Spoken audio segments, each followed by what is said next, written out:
الحمد لله رب العالمين والصلاة والسلام على سيد الأنبياء والمرسلين وعلى آله وأصحابه أجمعين أما بعد.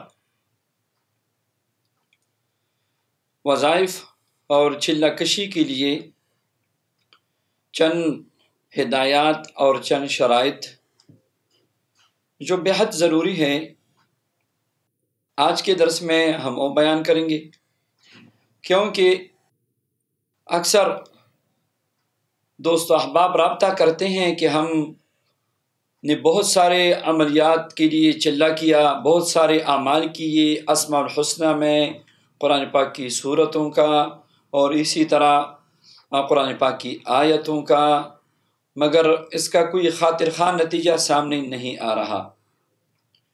تو ظاہری بات ہے کہ اللہ جل شانہ کے کلام میں اثر تو ہے اور اسماء الحسنہ میں زبردست تاثیر ہے، اس میں تو کوئی شک نہیں، مگر کمی اور کمزوری ہماری طرف سے ہے. تو آج کے درس میں چند شرائط بیان کرتے ہیں اور ہدایات، اس کو آپ نوٹ فرمائیں اور چلے کے دوران اور وظیفے کے دوران اور عامل بننے کے لیے جو اعمال آپ کر رہے ہیں، تو اس کے دوران ان شرائط اور ہدایات کا آپ لحاظ رکھ کے انشاءاللہ کامیابی یقینی ہوگی. سب سے پہلی بات اور ضروری بات وہ اجازت کی ہے کہ آپ اپنے شیخ سے، جو شیخ کامل ہو اور جو عمل آپ کرنا چاہتے ہیں اس کا وہ خود عامل ہو، تو ان سے اجازت لیجئے. اجازت لینے کے بعد آپ کوشش کریں کہ جو بھی آپ وظیفہ پڑھتے ہیں کہ الفاظ کی تصحیح ہو، ادائیگی صحیح ہو. اگر غلط تلفظ کے ساتھ آپ پڑھیں گے تو ساری عمر پڑھتے جائیں گے اور کوئی اثر نہیں ہوگا. تو الفاظ کی تصحیح ضروری ہے. ایک زبر، ایک زیر، ایک پیش سے معنی بدل جاتا ہے، بلکہ بعض اوقات معنی الٹ جاتا ہے، تو اس لیے الفاظ کی تصحیح بھی ضروری ہے. یقین کامل کے ساتھ کرے. جو آپ نے عمل شروع کرنا ہے اس کو یقینی کامل کے ساتھ کرے. اگر آپ کے دل میں ذرہ برابر بھی شک ہے تو یاد رکھیے، شک اعمال کو برباد کر دیتا ہے.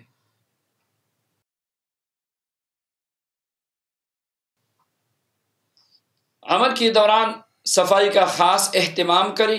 کوشش کرے جتنا بھی ہو سکے ہمیشہ باوضو، یہاں تک کہ رات کو سونے سے پہلے بھی وضو کر کے باوضو سوئے. بدبودار چیزوں سے پرہیز کرے. لہسن، پیاز اور مولی اور اسی طرح کوئی بھی چیز، سگریٹ، نسوار، یہ بدبودار چیزیں ہیں، ان سے مکمل پرہیز ضروری ہے.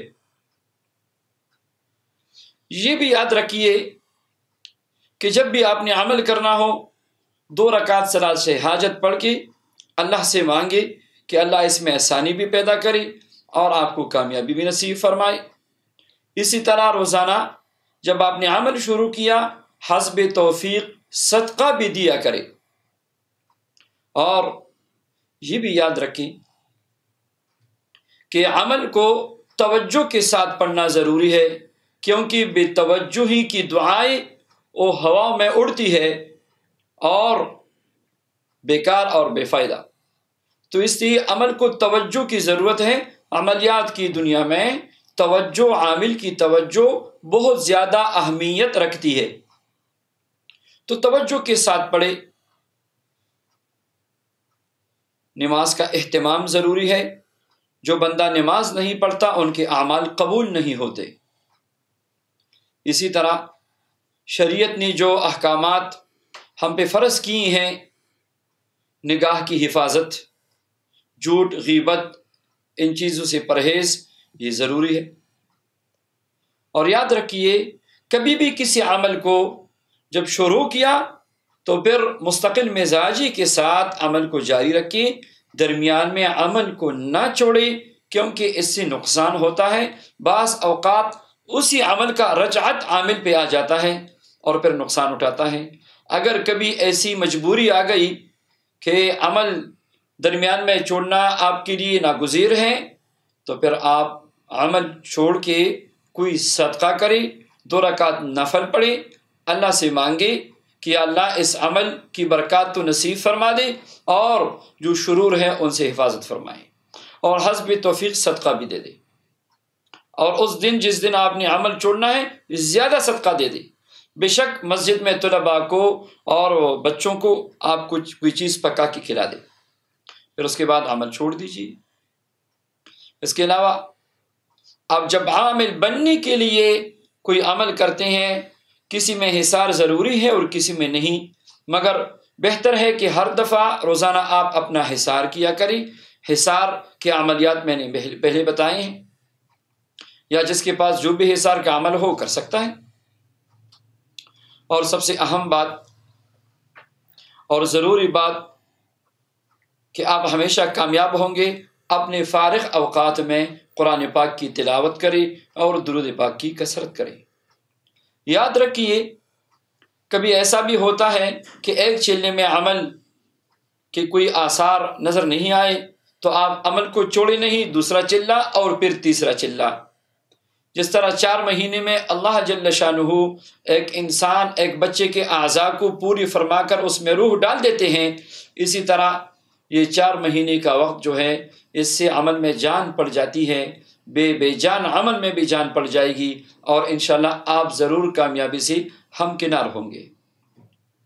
آخری بات، اپنے وظائف کے درمیان میں اور چلہ کشی کے درمیان میں خواب میں یا جاگتی ہوئی کوئی ایسی بات سامنے آ گئی، کوئی مخلوق نظر آئی اور خواب میں کوئی اشارہ ملا، یا کوئی اور ایسی عجیب و غریب آپ نے چیزیں دیکھی، آوازیں سنی، کسی نے ہم کلامی کی کوشش کی، اس طرح کی یعنی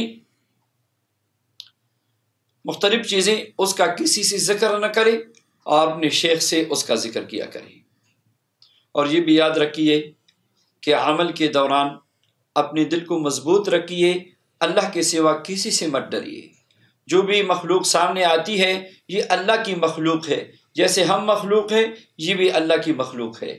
اپنی یقین کامل کے ساتھ اپنا عمل پڑھیں، توجہ کے ساتھ عمل پڑھیں، کیونکہ بعض چیزیں عمل کے دوران آ کر آپ کے عمل کو برباد کرنا چاہتی ہیں۔ آپ اپنا عمل جاری رکھیں اور کوئی ڈر اور خوف دل میں نہ لائیں، ڈر صرف اللہ سے ہے۔ کوئی مخلوق آپ کو کوئی شر نہیں پہنچا سکتی جب تک اللہ نہ چاہے۔ وآخر دعوانا ان الحمد للہ رب العالمین۔